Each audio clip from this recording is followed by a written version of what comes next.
Emma, by Jane Austen, Volume 3, Chapter 9. Emma's pensive meditations as she walked home were not interrupted; but on entering the parlour she found those who must rouse her. Mr. Knightley and Harriet had arrived during her absence, and were sitting with her father. Mr. Knightley immediately got up, and in a manner decidedly graver than usual said, "I would not go away without seeing you, but I have no time to spare, and therefore must now be gone directly. I am going to London, to spend a few days with John and Isabella. Have you anything to send or say, besides the love which nobody carries?" "Nothing at all. But is not this a sudden scheme?" "Yes, rather. I have been thinking of it some little time."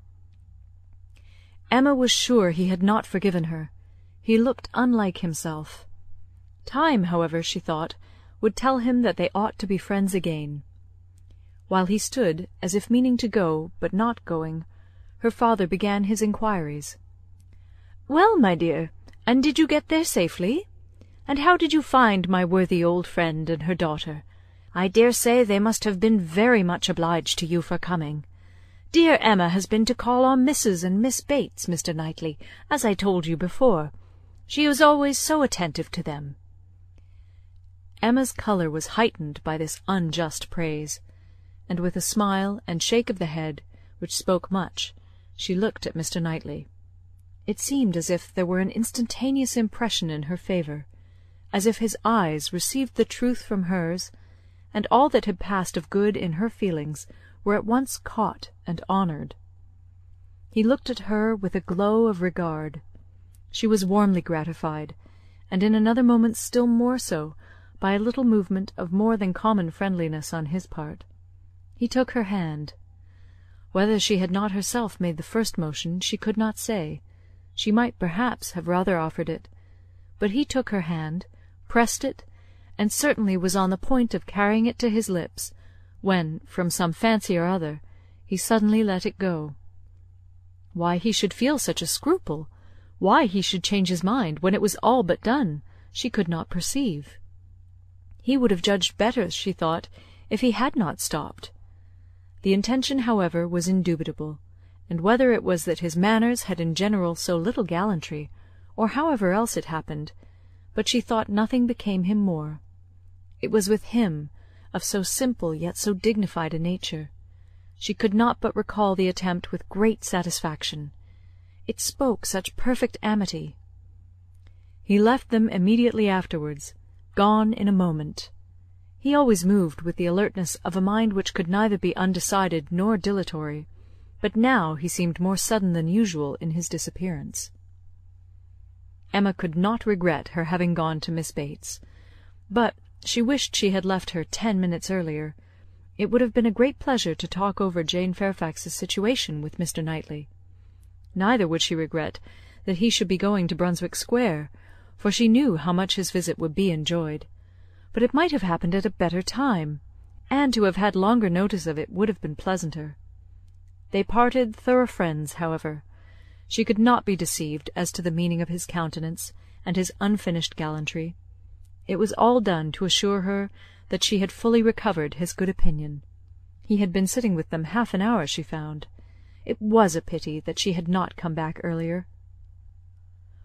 In the hope of diverting her father's thoughts from the disagreeableness of Mr. Knightley's going to London, and going so suddenly, and going on horseback, which she knew would be all very bad, Emma communicated her news of Jane Fairfax, and her dependence on the effect was justified. It supplied a very useful check, interested without disturbing him. He had long made up his mind to Jane Fairfax's going out as governess, and could talk of it cheerfully, but Mr. Knightley's going to London had been an unexpected blow. "I am very glad indeed, my dear, to hear she is to be so comfortably settled. Mrs. Elton is very good-natured and agreeable, and I dare say her acquaintance are just what they ought to be. I hope it is a dry situation, and that her health will be taken good care of. It ought to be a first object, as I am sure poor Miss Taylor's always was with me. You know, my dear, She is going to be to this new lady what Miss Taylor was to us, and I hope she will be better off in one respect, and not be induced to go away after it has been her home so long." The following day brought news from Richmond to throw everything else into the background. An express arrived at Randalls to announce the death of Mrs. Churchill. Though her nephew had had no particular reason to hasten back on her account, she had not lived above 36 hours after his return. A sudden seizure, of a different nature from anything foreboded by her general state, had carried her off after a short struggle. The great Mrs. Churchill was no more. It was felt as such things must be felt. Everybody had a degree of gravity and sorrow, tenderness towards the departed, solicitude for the surviving friends, and, in a reasonable time, curiosity to know where she would be buried. Goldsmith tells us that when lovely woman stoops to folly, she has nothing to do but to die, and when she stoops to be disagreeable, it is equally to be recommended as a clearer of ill fame. Mrs. Churchill, after being disliked at least 25 years, was now spoken of with compassionate allowances. In one point she was fully justified. She had never been admitted before to be seriously ill. The event acquitted her of all the fancifulness and all the selfishness of imaginary complaints.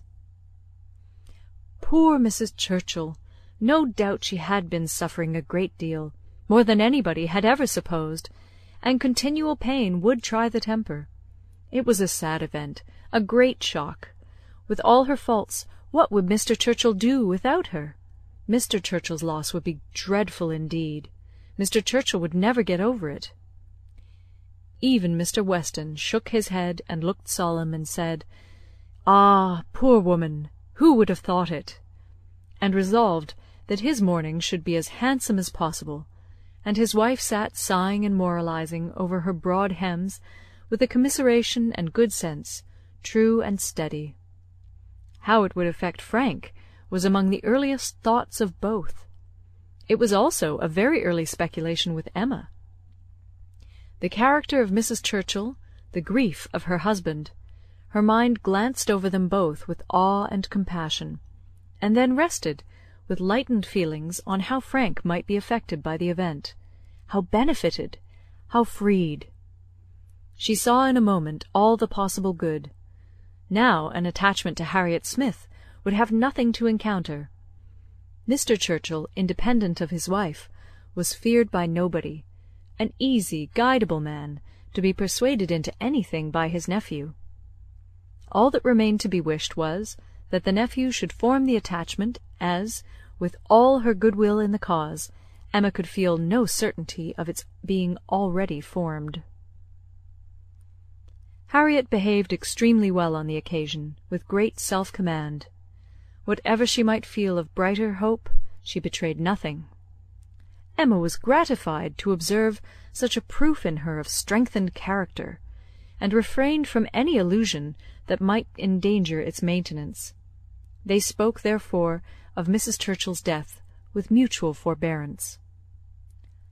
Short letters from Frank were received at Randalls, communicating all that was immediately important of their state and plans. Mr. Churchill was better than could be expected, and their first removal, on the departure of the funeral for Yorkshire, was to be to the house of a very old friend in Windsor, to whom Mr. Churchill had been promising a visit the last 10 years. At present there was nothing to be done for Harriet. Good wishes for the future were all that could yet be possible on Emma's side. It was a more pressing concern to show attention to Jane Fairfax, whose prospects were closing, while Harriet's opened, and whose engagements now allowed of no delay in any one at Highbury, who wished to show her kindness. And with Emma it was grown into a first wish. She had scarcely a stronger regret than for her past coldness, and the person whom she had been so many months neglecting was now the very one on whom she would have lavished every distinction of regard or sympathy. She wanted to be of use to her, wanted to show a value for her society, and testify respect and consideration.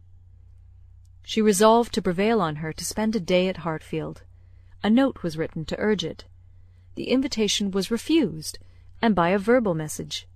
Miss Fairfax was not well enough to write, and when Mr. Perry called at Hartfield the same morning, it appeared that she was so much indisposed as to have been visited, though against her own consent, by himself, and that she was suffering under severe headaches and a nervous fever to a degree which made him doubt the possibility of her going to Mrs. Smallridge's at the time proposed. Her health seemed for the moment completely deranged, appetite quite gone, and though there were no absolutely alarming symptoms, nothing touching the pulmonary complaint, which was the standing apprehension of the family, Mr. Perry was uneasy about her. He thought she had undertaken more than she was equal to, and that she felt it so herself, though she would not own it. Her spirits seemed overcome. Her present home, he could not but observe, was unfavourable to a nervous disorder. Confined always to one room, he could have wished it otherwise, and her good aunt, though his very old friend, he must acknowledge to be not the best companion for an invalid of that description. Her care and attention could not be questioned. They were, in fact, only too great. He very much feared that Miss Fairfax derived more evil than good from them. Emma listened with the warmest concern, grieved for her more and more, and looked around, eager to discover some way of being useful; to take her, be it only an hour or two, from her aunt; to give her change of air and scene, and quiet rational conversation, even for an hour or two, might do her good. And the following morning she wrote again to say, in the most feeling language she could command, that she would call for her in the carriage at any hour that Jane would name, mentioning that she had Mr. Perry's decided opinion in favour of such exercise for his patient. The answer was only in this short note: Miss Fairfax's compliments and thanks, but is quite unequal to any exercise. Emma felt that her own note had deserved something better, but it was impossible to quarrel with words whose tremulous inequality showed indisposition so plainly, and she thought only of how she might best counteract this unwillingness to be seen or assisted. In spite of the answer, therefore, she ordered the carriage and drove to Mrs. Bates's, in the hope that Jane would be induced to join her, but it would not do. Miss Bates came to the carriage door, all gratitude, and agreeing with her most earnestly in thinking an airing might be of the greatest service, and everything that message could do was tried, but all in vain. Miss Bates was obliged to return without success. Jane was quite unpersuadable. The mere proposal of going out seemed to make her worse. Emma wished she could have seen her and tried her own powers, but, almost before she could hint the wish, Miss Bates made it appear that she had promised her niece on no account to let Miss Woodhouse in. Indeed, the truth was that poor dear Jane could not bear to see anybody at all. Mrs. Elton, indeed, could not be denied, and Mrs. Cole had made such a point, and Mrs. Perry had said so much, but except them, Jane would really see nobody. Emma did not want to be classed with the Mrs. Eltons, the Mrs. Perrys, and the Mrs. Coles, who would force themselves anywhere. Neither could she feel any right of preference herself. She submitted, therefore, and only questioned Miss Bates farther as to her niece's appetite and diet, which she longed to be able to assist. On that subject poor Miss Bates was very unhappy, and very communicative.